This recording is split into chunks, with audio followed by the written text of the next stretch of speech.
Okay, so good morning. Kung makita nyo itong mga seedlings natin, medyo malalaki na at pwede na rin namang gulayin. So kukuha ko dito ng pwede kong gulayin. Usually yung sobrang laki na.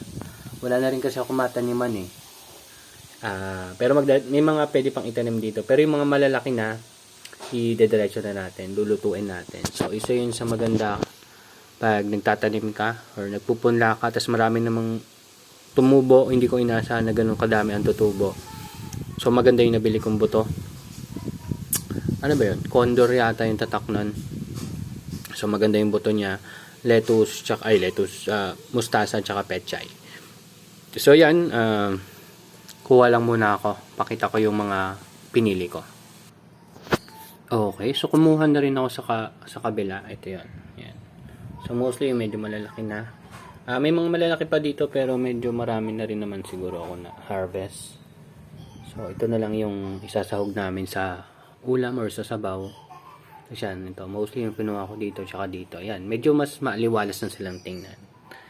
Ang isa pang napansin ko, kahit magkakapareha silang batch, kung mas lumaki yung ibang seedling sa kanila, medyo natatakpan na sila ng dahon. So hindi rin sila masyadong lumalaki. Kasi nga, nagko-compete sila dun sa araw or na-shaden sila kaya hindi sila masyado nakakatanggap ng liwanag. Ayun lang.